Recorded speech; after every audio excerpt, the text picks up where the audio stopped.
Namaste. We are going to explore the Artemis Accords through a series of 3 questions. What are the Artemis Accords and why should the world care about them? What is NASA's Artemis program? And finally, why is the United States so keen on signing these accords? I'm Abhinav from UPSC for Everyone. Let's get started. 50 years ago, geopolitical chess buffing spurred a competition between the United States and Russia to see who would land on the moon first. Today, a new race has commenced. This one driven primarily by the economics of mining the moon. And the Americans seem to be making the first moves through the Artemis Accords. What are the Artemis Accords and why should the world care about them? The Artemis Accords are a series of bilateral agreements being negotiated by NASA with other space agencies in other countries that want to join NASA's Artemis program. The aim is to establish a common set of principles to govern the civil exploration and use of outer space with the aim to support a safe, prosperous and peaceful future in outer space. According to NASA, these accords will describe a shared vision for principles grounded in the Outer Space Treaty of 1967 to create a safe and transparent environment which facilitates exploration, science and commercial activities for the benefit of humanity. The Artemis Accords propose safety zones that would surround future moon bases to prevent damage or interference from rival countries or companies operating in close proximity. They would act as a legal blueprint for space mining. These accords endorse the right to extract and use lunar resources. The partner countries would need to agree to 10 basic norms as part of the space activities under Artemis Accords. The principles are: Number 1. Peaceful purposes. All activities will be conducted for peaceful purposes per the tenets of the Outer Space Treaty of 1967. Number 2. Transparency. Artemis Accords partner nations will be required to uphold this principle by publicly describing their policies and plans in a transparent manner. Number 3. Interoperability. The Artemis Accords call for partner nations to utilize open international standards, develop new standards when necessary, and strive to support interoperability to the greatest extent practical. Number 4. Emergency assistance. The Artemis Accords reaffirm NASA's and partner nations' commitments to the agreement on the rescue of astronauts, the return of astronauts, and the return of objects launched into outer space. Additionally, under the Accords, NASA and partner nations commit to taking all reasonable steps possible to render assistance to astronauts in distress. Number 5. Registration of space objects. Without proper registration, coordination to avoid harmful interference cannot take place. The Artemis Accords reinforces the critical nature of registration and urges any partner which isn't already a member of the Registration Convention to join as soon as possible. Number 6. Release of scientific data. Artemis Accords partners will engage to follow NASA's example, releasing their scientific data publicly to ensure that the entire world can benefit from the Artemis journey of exploration and discovery. Number 7. Protecting heritage. Under these accords, NASA and partner nations will commit to the protection of sites and artifacts with historic value.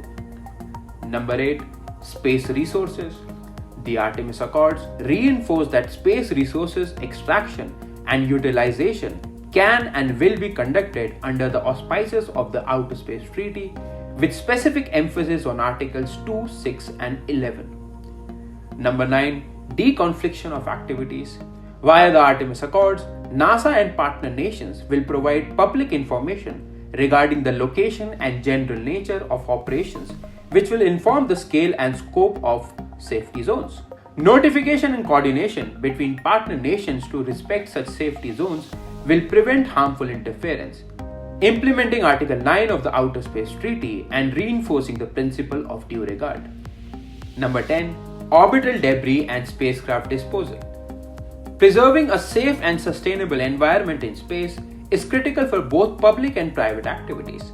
Therefore, under the Artemis Accords, NASA and partner nations will agree to act in a manner that is consistent with the principles reflected in the Space Debris Mitigation Guidelines of the United Nations Committee on the Peaceful Uses of Outer Space.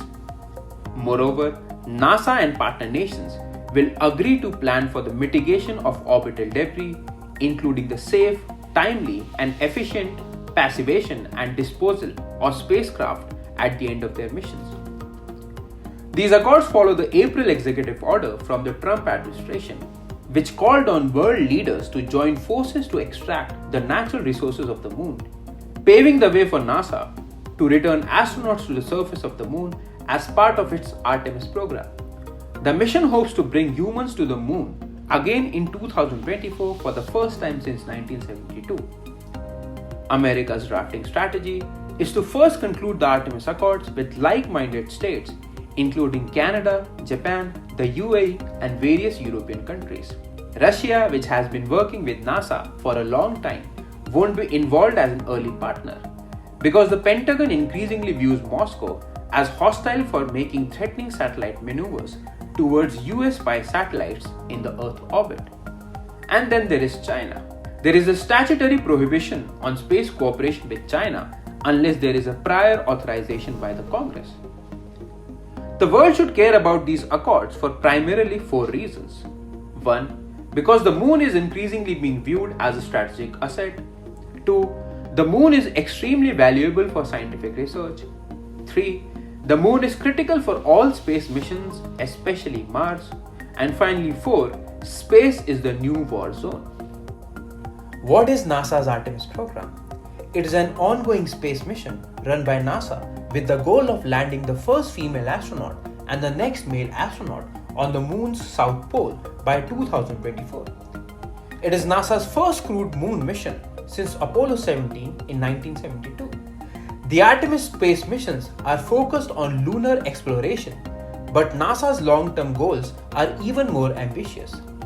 Using the capabilities, technology, and research developed during the Artemis space flights and landings, NASA intends to launch a future crewed mission to Mars. This ambitious NASA Moon to Mars plan involves building a new space station in lunar orbit and eventually a habitable moon base. Artemis is the name of the mythological Greek goddess of the moon and twin sister of Apollo. The name Artemis is doubly significant, however, as one of NASA's mission objectives is to land the first woman on the moon. The crewed spacecraft, currently under development, meanwhile is called Orion, one of the most recognizable constellations in the sky and the mythological hunting companion of Artemis. NASA is not simply aiming to repeat the feats of the Apollo missions with Artemis, but rather to go to the moon and stay there. This means investigating the possibility of establishing bases both in lunar orbit and on the moon's surface. Although the primary goal for now still involves returning humans to the moon by 2024. The key mission objectives of NASA include equality. A chief aim for NASA is to land first woman and next man on the lunar surface. Technology. For rockets to spacesuits, the technologies currently being developed are designed to pave the way for future deep space missions. Partnerships. The Artemis program is one of NASA's first large-scale collaborations with commercial companies such as Blue Origin, SpaceX, and Boeing. Long-term presence. Where the Apollo 17 crew spent 3 days on the lunar surface, Artemis aims to establish a base to extend the trips to weeks and possibly months. Knowledge. As more is known about the moon compared with 50 years ago, NASA claims that this next series of missions will be able to retrieve samples more strategically than during the Apollo era. And finally, resources. The discovery of water on the moon and potential deposits of rare minerals hold promise for both scientific and economic exploration and exploitation. Why is the US so keen on these accords? There are many reasons for America's interest.